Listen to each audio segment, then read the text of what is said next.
ಪರಿಶ್ರಮವಿಲ್ಲದೆ ಐಷಾರಾಮಿ ಜೀವನವನ್ನು ಅನುಭವಿಸುವ ಭರದಲ್ಲಿ ಬದುಕನ್ನ, ಭಾವನೆಗಳನ್ನ ಕಲುಷಿತಗೊಳಿಸಿಕೊಂಡಿರುವುದಲ್ಲದೆ ಭೂಮಿಯ ತುಂಬೆಲ್ಲ ಕರಗದ, ಕಸದ, ಗುಡ್ಡ, ಬೆಟ್ಟಗಳನ್ನು ನಿರ್ಮಿಸಿಕೊಂಡಿದ್ದೇವೆ. ಹಸಿರು ವಸನವನ್ನ ಕಿತ್ತೊಗೆದು ಚಿಂದಿ ಮಾಡುತ್ತಿದ್ದೇವೆ.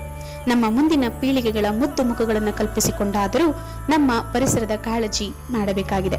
ಇಂತಹ ಪ್ರಯತ್ನದಲ್ಲಿ ತಿಮ್ಮಕ್ಕ ದಂಪತಿಗಳು ನಮಗೆ ಮಾದರಿಯಾಗಿ ನಿಲ್ಲುತ್ತಾರೆ. ಗುಬ್ಬಿ ತಾಲೂಕಿನಲ್ಲಿ ಹುಟ್ಟಿ ಮಾಗಡಿ ತಾಲೂಕಿಗೆ ದಾಂಪತ್ಯ ಜೀವನಕ್ಕೆ ಬಂದ ತಿಮ್ಮಕ್ಕನಿಗೆ 25 ವರ್ಷ ಕಳೆದರೂ ದಂಪತಿಗಳಿಗೆ ಕಾಡಿದ್ದು ಮಕ್ಕಳಿಲ್ಲ ಅನ್ನುವ ಕೊರಗು.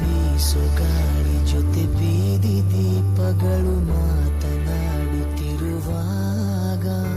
ಕಾಲಿದಾರಿ ಜೊತೆ ಮೈಲಿಗಲ್ಲುಗಳು ಮಾತನಾಡುತ್ತಿರುವಾಗ, ಏಕಾಂಗಿ ನಾನು ಏಕಾಂಗಿ, ಏಕಾಂಗಿ ನಾನು ಏಕಾಂಗಿ,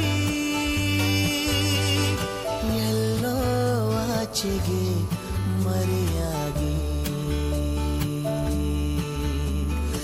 ಏನೋ ಕಾದಿದೆ ನನಗಾಗಿ. ಬೀಸುಗಾಳಿ ಜೊತೆ ಬೀದಿ ದೀಪಗಳು ಮಾತನಾಡುತ್ತಿರುವಾಗ, ಕಾಲಿದಾರಿ ಜೊತೆ ಮೈಲಿಗಲ್ಲುಗಳು ಮಾತನಾಡುತ್ತಿರುವಾಗ. ಹೀಗೆ ನೊಂದ ದಂಪತಿಗಳು ಚಿಂತಿಸಿ ಗಿಡಗಳಲ್ಲೇ ಮಕ್ಕಳನ್ನು ಕಾಣಲು ಪ್ರಾರಂಭಿಸಿದರು.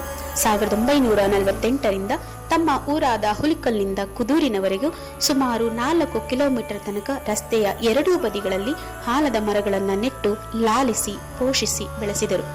ಮನುಕುಲಕ್ಕೆ ಜಗವೇ ಪ್ರಕೃತಿ ಎಂಬ ಮಹತ್ತರದ ಹಾದಿಯನ್ನು ತೆರೆದಿಟ್ಟರು.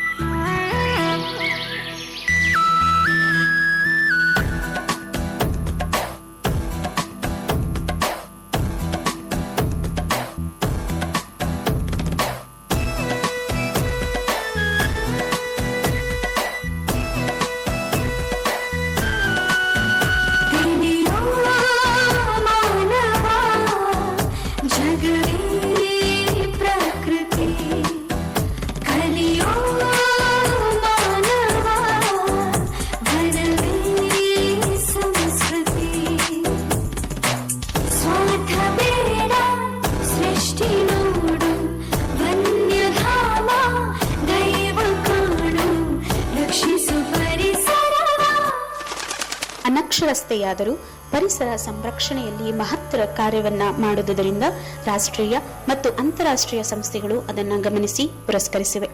ರಾಷ್ಟ್ರೀಯ ಪೌರ ಪ್ರಶಸ್ತಿ, ಇಂದಿರಾ ಪ್ರಿಯದರ್ಶಿನಿ ವೃಕ್ಷ ಮಿತ್ರ ಪ್ರಶಸ್ತಿ, ರಾಜ್ಯೋತ್ಸವ ಪ್ರಶಸ್ತಿ, ನಾಡೋಜ ಪ್ರಶಸ್ತಿ, ಪದ್ಮಶ್ರೀ ಪ್ರಶಸ್ತಿಗಳು ಇವರ ಮಡಿಲು ಸೇರಿವೆ. 114 ವಸಂತಗಳನ್ನು ಪೂರೈಸಿದ ವೃಕ್ಷ ಮಾತೆ ತಮ್ಮ ಹಸಿರು ಮಕ್ಕಳನ್ನು ಬಿಟ್ಟು ನವೆಂಬರ್ 14, 2025ರಂದು ಭೂಮಿಯ ಹುಡಲನ್ನು ಸೇರಿಕೊಳ್ಳುತ್ತಾರೆ.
ವ್ಯಕ್ತಿ ಮರೆಯಾದರೂ ಅವರ ವ್ಯಕ್ತಿತ್ವ ಮರೆಯಾಗದು.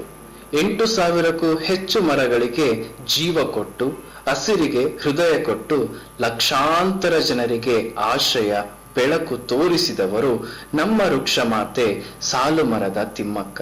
ಹೀಗೋ ನಿಮಗೆ ಅನಂತ ಅನಂತ ನಮನಗಳು.